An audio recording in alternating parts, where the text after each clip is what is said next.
Olá, sejam muito bem-vindos ao canal de Piracicaba. Este é o programa Em Foco, um programa de entrevistas e debate.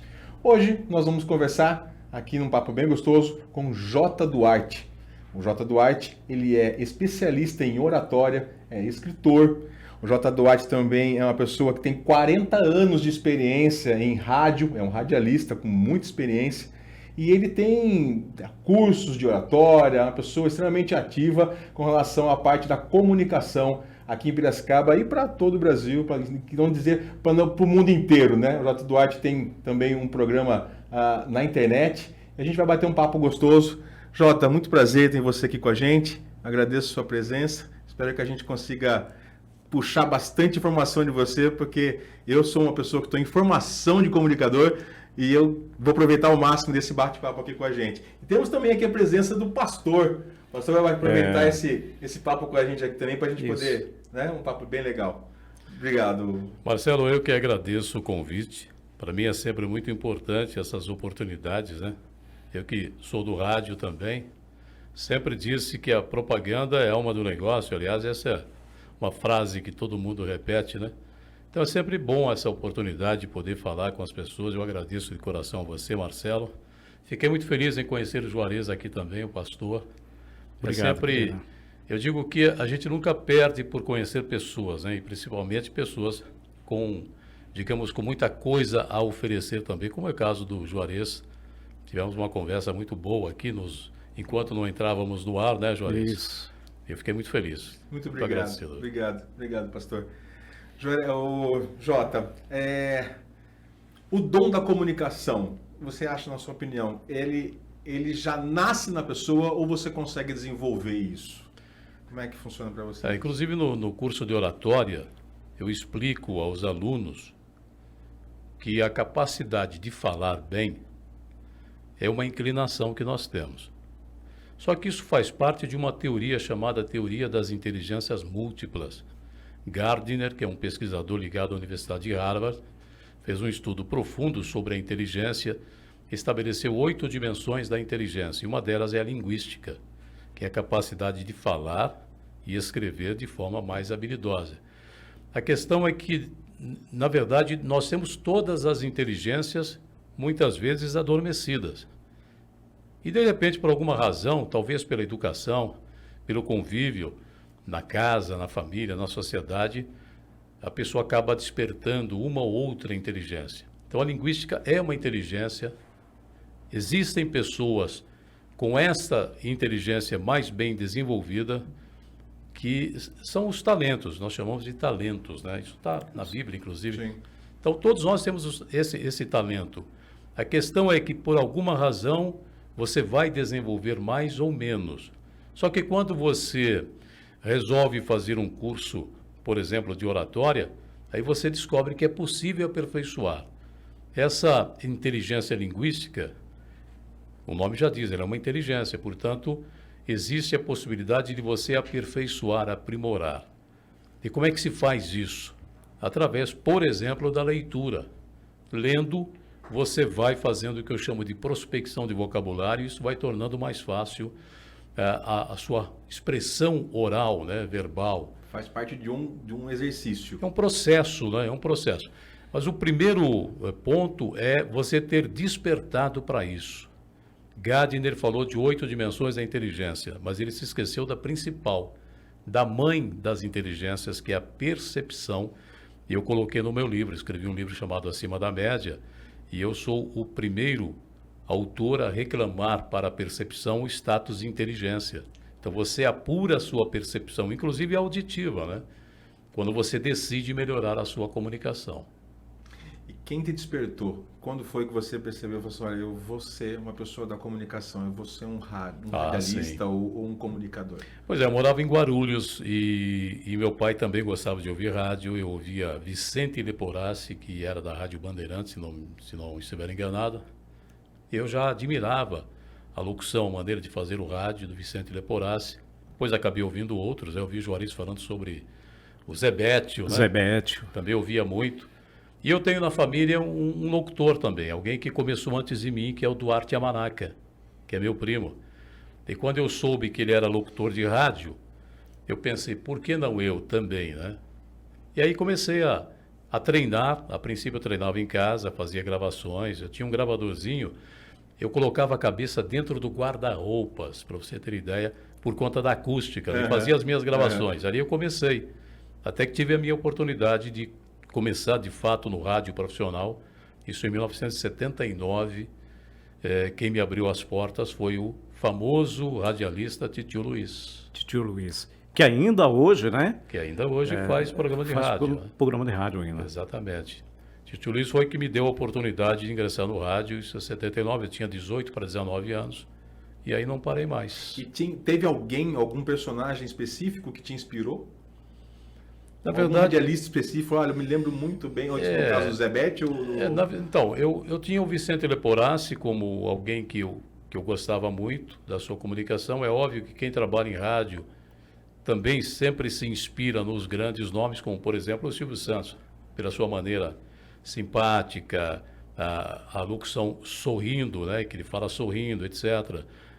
O próprio Eli Correia também me inspirou bastante. O Paulo Barbosa, eu gostava muito do Paulo Barbosa. Enfim, foram vários comunicadores, né? Aqui em Piracicaba, eu me inspirava no saudoso Ari Pedroso, na época da difusora, né? Gostava muito. Rubens Lemer de Moraes também. São pessoas que faziam rádio e que eu me inspirei muito nessas pessoas. Nós citamos ainda há pouco de Jansen de Lima, né? Outra pessoa que eu também me inspirava nele, o Antônio Carlos Tedeschi. Pessoas que começaram há mais tempo no rádio, mas que me serviram de inspiração também. Que maravilha. Eu acho que todo radialista sempre se inspira em alguém. Né? O ideal é isso, né? Eu até digo o seguinte, é importante que você tenha um ícone, um referencial, né? Até para você mensurar se você está evoluindo ou não. Mas é claro que todo mundo precisa ter também, precisa ter a sua própria característica, né? Sua própria forma de fazer. Mas seguir alguém é sempre importante, pelo menos no começo. Uma referência, no começo, né? Uma referência. Uma referência. A internet, ela trouxe muitos benefícios, a gente sabe disso. Na questão do rádio, alguns acham que a internet veio até para ajudar e outros acham que veio para atrapalhar. Você acredita que a internet ela facilitou o aparecimento de novos comunicadores? Eu digo porque agora todo mundo quer ser radialista, ou quer ter um podcast, ou quer se comunicar mais, ou quer demonstrar o seu talento. Você acha que isso facilitou? Com certeza, não tenho dúvida disso, né? Essa facilidade. O próprio telefone, que agora tem gravador, você pode gravar. Antigamente era complicado. Para você ter a sua voz gravada, você tinha que comprar um equipamento, era tudo muito difícil. Hoje, com essa facilidade, as pessoas até brincando, né? E acabam descobrindo que a comunicação é tudo, né? Hoje as redes sociais provam isso, né? Quem não está hoje se comunicando, como dizia o velho Chacrinha, está se estrubicando, né? Ou seja, a pessoa acaba perdendo uma grande oportunidade. E é óbvio, outra coisa que também fez com que muita gente quisesse fazer a comunicação e até a locução, foi a mudança que a televisão proporcionou quando ela tirou os vozeirões da televisão, como era o caso do Cid Moreira, que nós comentamos aqui, e começou a colocar os próprios jornalistas para serem apresentadores sem aquela voz radiofônica. Então isso fez com que as pessoas percebessem que mesmo não tendo aquele vozeirão, era possível que elas também se tornassem comunicadoras.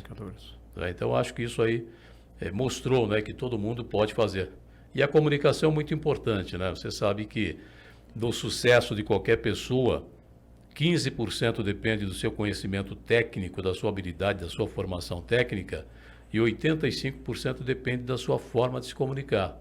Isso está muito, digamos assim, está muito visível nos dias atuais, e todo mundo falando sobre isso. Então, eu acredito que isso está despertando, né, mais esse desejo de repente, se comunicar por meio da internet. Tudo evolui muito rápido, né? Você vê a questão das imagens, fotografia, filmagem, tá tudo muito mais acessível. Antigamente era uma dificuldade, você tinha que ir lá fotografar, não sabia se a foto ia sair, revelar, e você não sabia se a lente que você usava estava uma lente adequada, estava no foco, você não estava. Exatamente. Hoje facilitou muito. Quantas vezes você ia buscar o álbum de fotografia na loja de revelação e Chegava lá, não tinha foto, né? Tava Nossa, tudo queimado. perdi o evento que você tinha Exatamente, feito, uma formatura, um casamento, né, pastor? Era complicado. Hoje, essa com o questão. celular, a facilidade é demais. Ó. Ah, sem dúvida. Absurdo.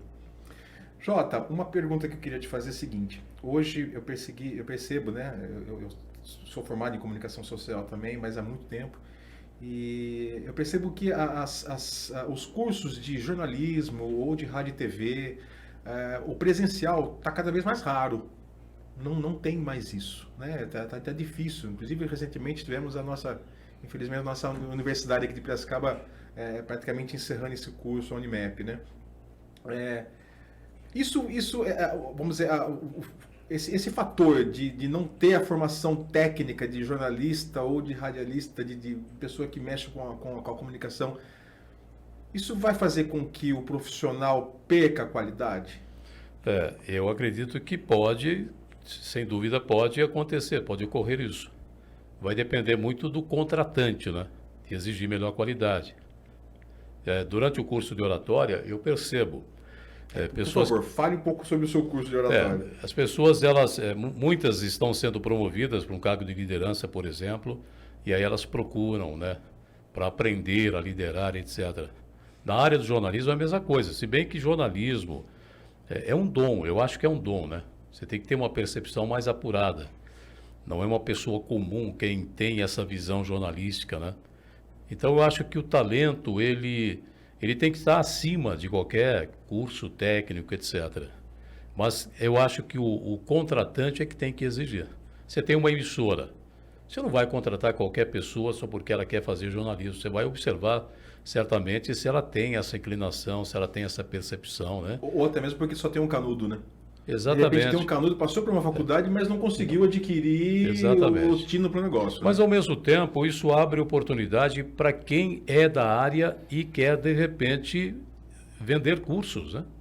Oratória, por exemplo. Você não tem formação de oratória em faculdade.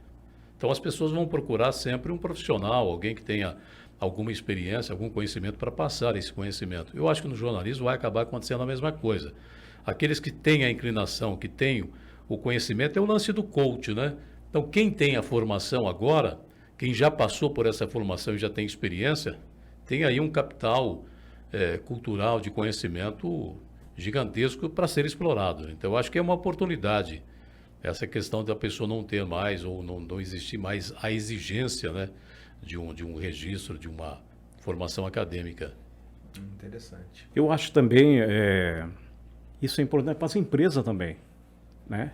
Para quem vai liderar um pessoal na empresa. No seu curso você fala sobre liderança, né? Exatamente, eu digo assim, olha, ele é abrangente. todos nós somos oradores por natureza. Estamos aqui, na verdade, fazendo oratória, né? Todos nós somos oradores. Nascemos oradores. A questão é aperfeiçoar, a questão é encontrar uma linguagem mais adequada, né, de acordo com o momento, de acordo com o seu interlocutor. Então, no curso de oratória, você acaba aprendendo essas coisas. E eu acrescento lá, existe uma técnica com a qual você consegue a adesão de qualquer pessoa para os seus objetivos. Essa técnica eu ensino no curso de oratória. E um líder precisa disso. Hoje não existe mais essa coisa do autoritarismo, de você mandar fazer, né? É o poder sobre, hoje é o poder com, hoje é a democracia. Então é necessário você persuadir. E na oratória nós aprendemos a conquistar, né? Exatamente. Exatamente. Muito bom. Eu percebo que a juventude hoje, você tem, vai muito da personalidade, eu acredito, mas você tem, até por uma questão também de as pessoas ficarem mais reclusas hoje em casa, a juventude fica muito reclusa, a questão realmente de ficar inibido, né? De não se comunicar, as crianças muito ficam lá no quarto, ou ficam só no celular, coisa parecida. Isso é extremamente difícil de trabalhar, né? Porque às vezes você quer conversar com o seu filho, quer conversar com a sua filha e não sai do quarto, então você tem essa dificuldade grande. Eu acho que isso é quase generalizado hoje, né? Então, esse é um grande problema. Eu enfrento muito disso aí. Tem pais que me ligam, querem saber se o filho pode fazer o curso de oratória, se o curso vai desinibir. Inclusive, eu tenho uma idade limite mínima, né? para se ingressar no curso. Mas eu sinto isso, tem muitos pais já muito preocupados mesmo. Essa falta desse contato físico é bastante complicado. Quando você está, por exemplo, na internet, no WhatsApp, ou mesmo no Instagram, você não tem a contrapartida daquilo que você está falando. Então, você não enfrenta a parte contrária. E isso vai deixando você cada vez mais inibido mesmo, inseguro. Você só fica receptivo, você não fica exatamente. como um emissor, você só fica receptor. No diálogo você vai ter também a contraposição, você vai ter alguém que muitas vezes discorda de você. Agora, quando você abre a câmera de um celular e fala aquilo que você quer, do jeito que você quer, e não há absolutamente nenhum julgamento sobre aquilo, você vai perdendo a referência, né? Você não sabe mais se o que você está fazendo está de acordo. E esse fato de não saber é que deixa as pessoas inibidas. No curso de oratório, o que eu mais vejo é isso. A pessoa tem medo porque ela não sabe qual vai ser a reação de quem está ouvindo, de quem está assistindo. Exatamente porque não tem essa prática, não pratica, né?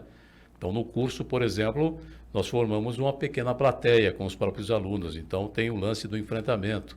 Mas eu acho que isso aí vai trazer problemas futuros, né? Nós teremos gerações também de filhos hoje que vão se tornar pais e os problemas tendem a piorar. Mas eu acho que a sociedade vai arrumar alguma solução para isso, né? Realmente é bem difícil. Comercialmente falando hoje, para uma pessoa, para um comunicador, é mais importante o fazer ou fazer bem feito? Porque tem muita gente que fala assim, prefiro fazer do que fazer bem feito. Né? Tem muita gente que usa essa expressão, né, pastor? A gente tem que mensurar as coisas, né? Quando você não faz por receio, alguém vai dizer a você, faça mesmo que você não tenha habilidade para fazer ainda, que a habilidade virá. Nesse ponto eu acho interessante e importante. Mas fazer todo o tempo de forma errada é bastante complicado.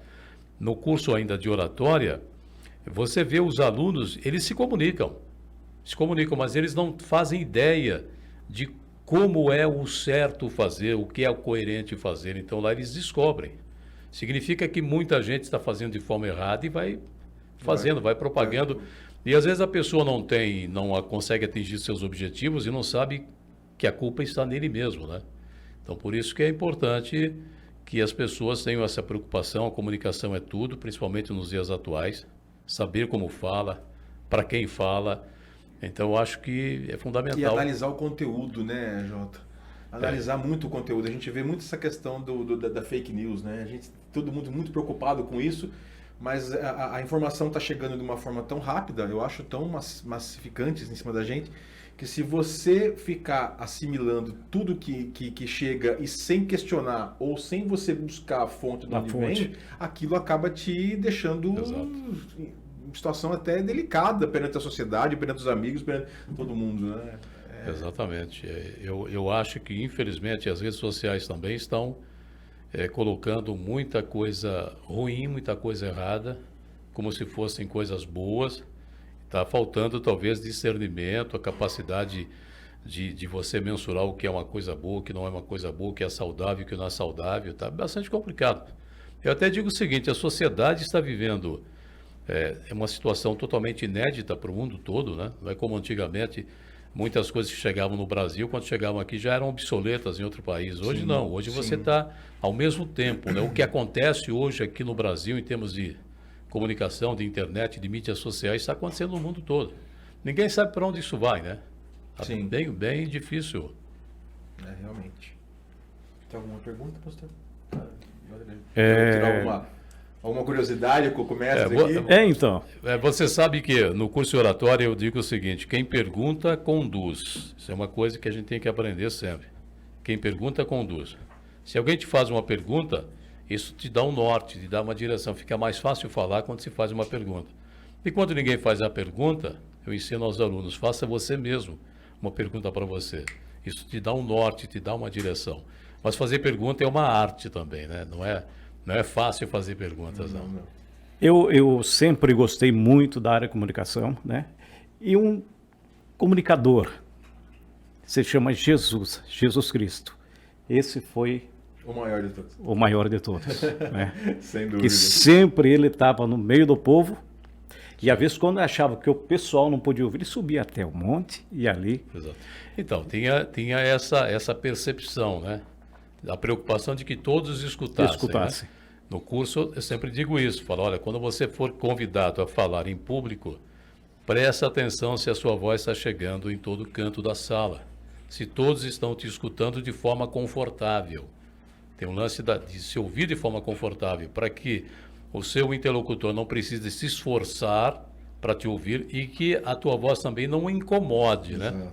Então, tem pessoas que não sabem usar o microfone, fala perto demais, o microfone estoura, passa a incomodar o ouvinte.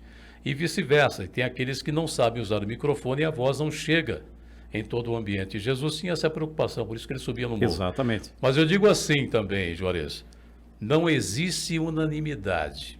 Nem Jesus Cristo foi, certo? Nem ele foi. Se você parar para pensar, no momento em que ele, pelo menos a história nos conta, né, que haviam 12 apóstolos, São os 12. e você diz, mas ele conseguiu trazer, convencer, conquistar apenas os 12? É provável que sim, porque na verdade ninguém é unanimidade. A gente já parte desse princípio. Não queira agradar gregos e troianos, porque você não vai conseguir. Não vai conseguir. Vai se frustrar, né? Então, uma coisa que a gente indica é buscar o seu público-alvo, né? A sua persona, o seu nicho fundamental. Eu ia te perguntar Pois isso. é. O perfil do comunicador, ele pode ser flex? Eu digo assim, ele pode se adaptar ou cada comunicador tem que buscar o seu nicho de mercado para poder... Porque não dá realmente, às vezes, é que a gente fala, o tom da voz, o timbre da voz... então fica uma coisa... Você tem uma pequena variação, você pode tentar agradar a todos, mas não vai conseguir. Você pode ter até um certo limite aí. Eu vejo muito isso, né? Você vai fazer um curso de oratória, você vai se tornar o quê? Alguém extremamente desinibido? Depende, se não for da sua personalidade, não. E não há necessidade. Você tem que respeitar a si mesmo, respeitar a sua limitação, conhecer a si mesmo, né? Isso é fundamental, e fazer o melhor que você puder dentro das suas próprias características. Não queira ser aquilo que você não é, que você pode cair, inclusive, no ridículo, né? E as pessoas podem desconfiar de você, né? Elas vão perceber quando aquilo não é espontâneo em você. Eu, por exemplo, eu não sou um cara de ficar sorrindo. Quando eu estou falando com as pessoas, eu tenho uma postura mais séria. Há outros que já falam sorrindo, já tem uma maior facilidade. É óbvio que o sorriso é melhor. Se você puder sorrir também, você cria uma conexão mais fácil, né? Mas eu acho que cada um tem que respeitar a sua personalidade, o seu jeito de ser, né? Isso é fundamental, eu acho. A minha pergunta era essa, porque assim, eu percebo que às vezes realmente as pessoas, por exemplo, citando uma questão de um jovem, eu falo para ele, viu, se você não se comunicar de forma adequada, o objetivo não vai ser alcançado. Você não vai conseguir. Não adianta você achar que as pessoas vão entender aquilo que você está pensando. Você tem que... A comunicação é fundamental. Então, assim, usar os caminhos corretos e de forma correta vai facilitar você chegar ao objetivo. Sim. Não tem outra forma, né? Agora, a comunicação não é só falar, né? Eu digo assim, mais importante do que falar é ouvir. Ouvir quem? Ouvir aos outros e ouvir a si mesmo. Pastor, parece que ele viu minha pauta aqui, cara. Eu ia perguntar assim, o que é mais importante, saber ouvir ou falar? Então, ouvindo, primeiro que quando você ouve o seu interlocutor, presta de fato atenção dele, você passa a conhecer melhor o seu interlocutor e pode, inclusive, descobrir quais são as conveniências do seu interlocutor. Porque eu digo para os alunos que para você ser bem-sucedido, você tem que ser uma pessoa conveniente e que tem que transformar o seu discurso num discurso conveniente. O que é um discurso conveniente? É você ter escutado algo que te agrada. Mas se quem fala com você não presta atenção em você, não está preocupado se você está compreendendo ou não, ele não vai criar essa conexão com você. Então, primeiro passo, por isso que é importante saber qual é o seu nicho, não é? Para que você possa atender a expectativa do seu interlocutor. Quando você atende a expectativa, ele passa a gostar de você, independentemente se você fala bonito, fala feio, tem a voz bonita, ou se você tem um rosto, um semblante mais sisudo, pouco importa. O que interessa, de fato, é que você tenha um discurso conveniente e seja uma pessoa conveniente. Eu digo para eles assim, o que é ser uma pessoa inconveniente? Todo mundo sabe o que é ser inconveniente. Eu digo, então, uma pessoa inconveniente é benquista, é amada, é admirada? Não é. Então você tem que se tornar uma pessoa conveniente, com um discurso conveniente, né? De acordo com o meio que você está... Exatamente, de acordo... Que às vezes você tem que se adaptar um pouco também ao ambiente que você está vivendo ali, né? Por isso que eu falo mais uma vez da inteligência da percepção, né? É você entrar no ambiente e prestar atenção em tudo, inclusive nas pessoas, né? Tem muita gente avoada. Aliás, nós estamos vivendo a época da desatenção, né? Está todo mundo avoado, andando com o telefone na mão, olhando para o telefone. As pessoas não percebem nada do entorno. E essas pessoas, elas perdem muitas oportunidades. E quem não perde oportunidade? Aquele que é acima da média. Por isso o livro chama-se Acima da Média. Acima da média é a pessoa que faz com mais capricho, faz com mais atenção, é uma pessoa mais dedicada, é uma pessoa que escuta de verdade, né? Não é aquela pessoa com aquela audição superficial. Então é isso, oratória, comunicação de uma forma geral, vai exigir isso tudo, né, das pessoas para que você tenha sucesso aí nos seus objetivos. Fala um pouco pra gente da sua página no YouTube. Você tem um programa lá, não tem um... Na verdade eu tenho uma página, um canal chamado Falante Influente, que hoje todo mundo fala em ser influenciador, por isso o nome do canal Falante Influente. E lá eu coloco o antes e o depois dos alunos, tem alguns vídeos meus, eu falo aí sobre uma série de assuntos ligados à área da comunicação e da oratória, chama-se Falante Influente no YouTube. E o teu curso? Como é que é? Você tem um curso presencial? A princípio eu tenho um curso presencial de oratória, eu estou fazendo esse ano, já no finalzinho do ano passado e começo desse ano, eu estou fazendo um curso rápido, uma imersão de 3 noites apenas, até por conta mesmo do valor, né? Saímos de uma pandemia, muita gente está sem recurso financeiro, então, para que não ficasse muito caro, eu optei por fazer um curso rápido, porém, claro, colocando aquilo que é fundamental para a oratória, mas tenho também um curso mais longo, então, agora no mês de março, comecinho de março, eu terei mais uma imersão de 3 noites, e também a partir de março começo um curso de 4 meses, são 16 encontros, né? Onde a gente aprende tudo que é fundamental na oratória, postura, gesticulação, como é que se organiza um discurso, né, com começo, meio e fim, o apelo emocional. O aluno vai praticar em sala de aula, nós temos debates, como a gente fala sobre argumentação. Então nós lançamos um tema e tem um grupo que é a favor, outro que é contra, a gente testa a argumentação. É bem interessante, é um curso muito dinâmico, muito prático, muito objetivo. Como é que faz para encontrar você, para saber mais detalhes sobre esse curso? Então hoje se você procurar na internet Oratória Piracicaba, a pessoa vai me encontrar lá. Legal. Ou ir para o YouTube também, vai me encontrar. Ou se colocar o meu nome também, J. Duarte, vai achar facilmente lá. Jota, o povo evangélico, ele necessita também, né, como pastores, presbíteros, pessoas que trabalham com o povo. Eles precisam também trabalhar nessa área da comunicação. Porque nós comunicamos com o povo, né? E você também pode agregar esse povo aí no meio evangélico. Vários pastores fazem um curso. Na pregação, tanto na igreja evangélica quanto na católica, você tem aquele processo da homilética e da hermenêutica. Então, a leitura que o padre faz inicialmente, um fiel faz na igreja, aquela leitura inicial é a homilia, né? A homilia. O pastor, quando ele lê o trecho da Bíblia antes de começar a pregação, é como se fosse a homilia. Depois que ele faz aquela leitura, ele precisa interpretar. Exatamente. Então entra a hermenêutica, ele vai dar sentido àquilo, ele vai trazer detalhes, não é, de acordo com o objetivo dele. Por isso, o primeiro passo para se fazer oratória é pensar no objetivo, no tema e no objetivo.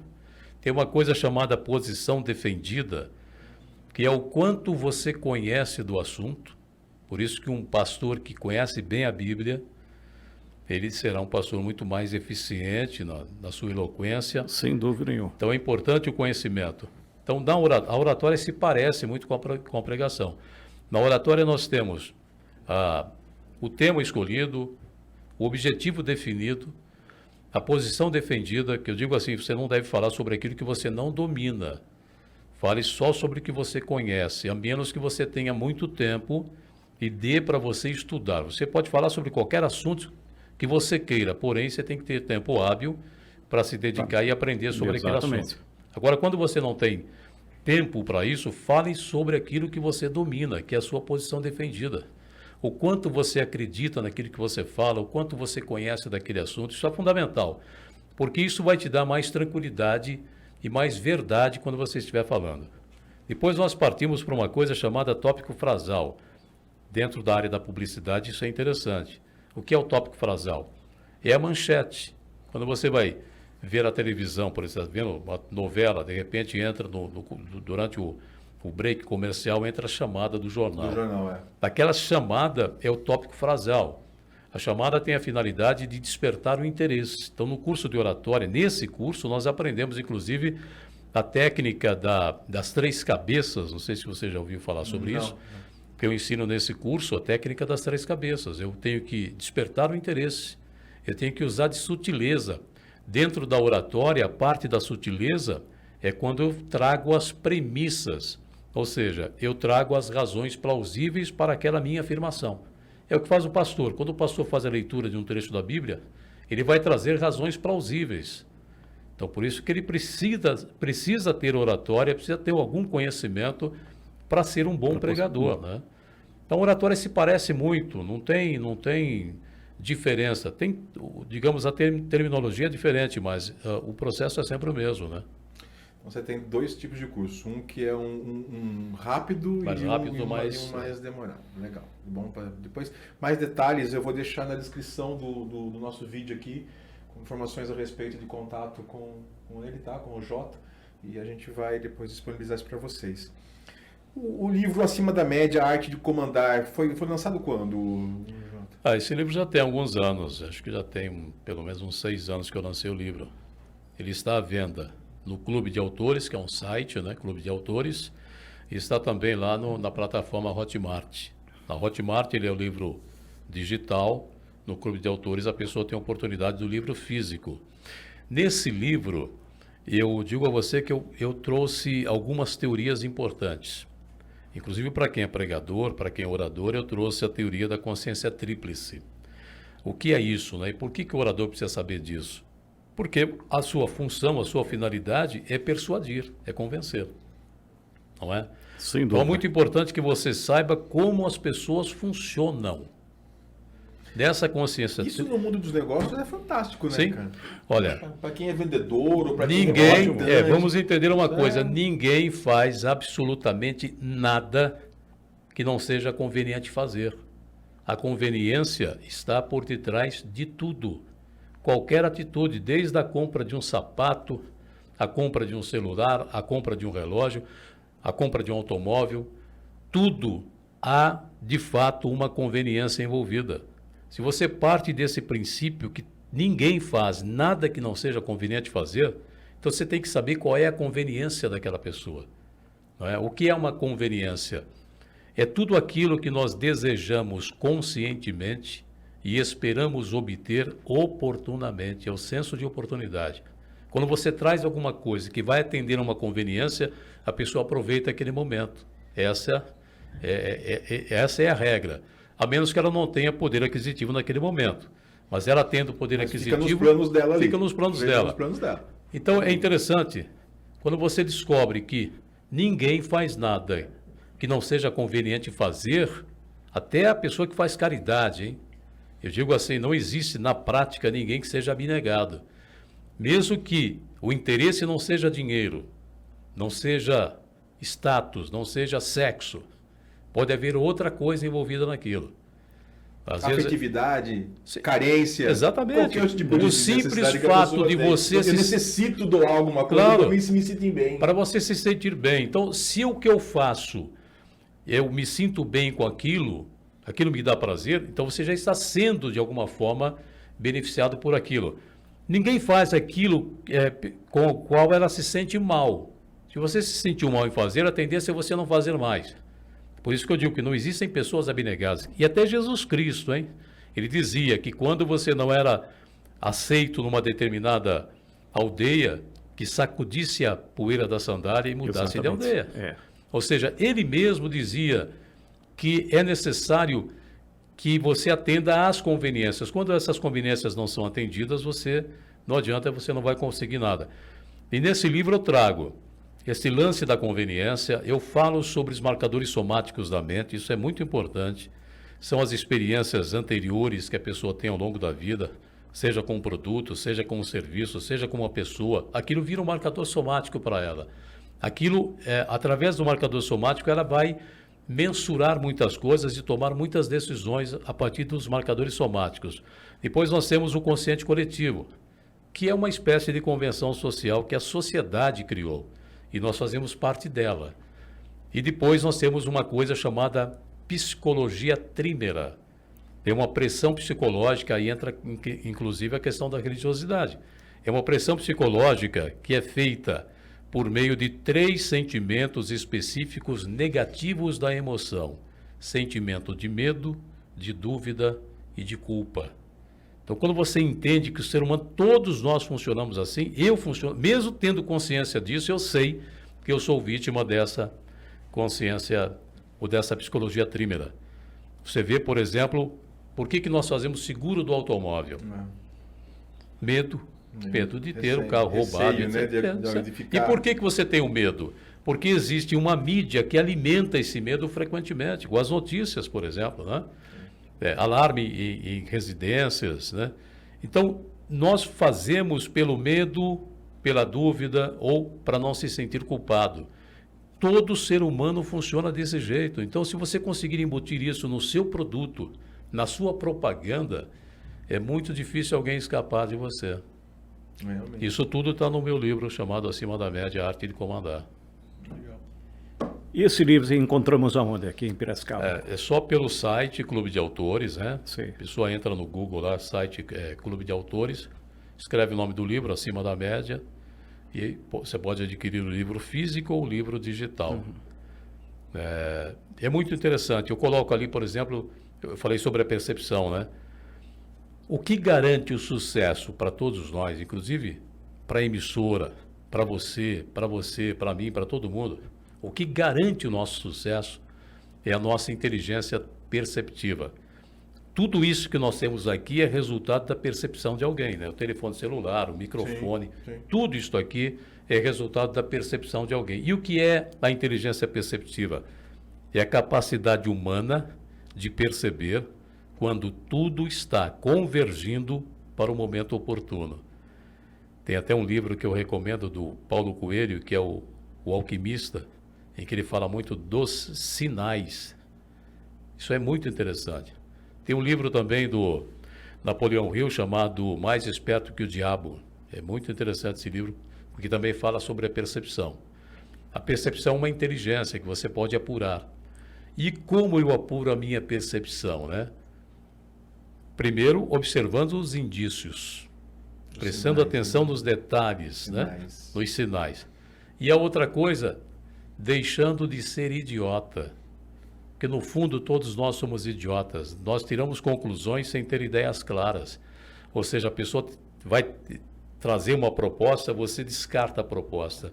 Sem ter refletido sobre aquilo, sem ter investigado as razões daquela pessoa ou os fundamentos dela.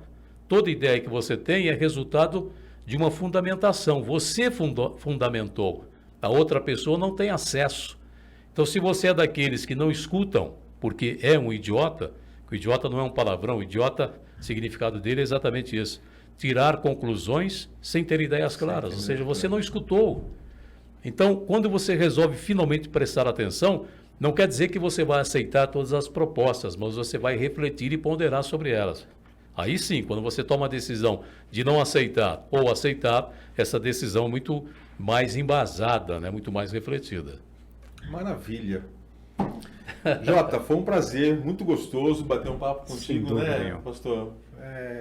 Delícia poder conversar a respeito desse assunto, ainda mais a questão de comunicação, de oratória. Uma coisa que me fascina. Olha, eu digo, todo mundo que trabalha com propaganda, ou com emissoras, com mídia, de uma forma geral, deveriam ler o livro Acima da Média. No livro, eu não estou ensinando ninguém. O que eu faço no livro é apenas provocar insights. Ao ler, as fichas começam a cair, começa a fazer sentido para você. Fala, peraí, isso aqui já aconteceu comigo. É assim mesmo que acontece com o lance da consciente coletivo, né? Nós temos o inconsciente coletivo e o consciente coletivo. O inconsciente coletivo é uma outra conversa, isso vem lá da época pleistocênica. As pessoas, muitas vezes, na maioria não sabem, né? Mas o consciente, sim, o consciente é o que a sociedade estabelece como sendo normal ou aceitável. E a gente se coloca, se predispõe a seguir o que a sociedade diz. Está errado? Não. A gente vive em sociedade, é necessário que você respeite o outro, respeite para poder viver em harmonia, né?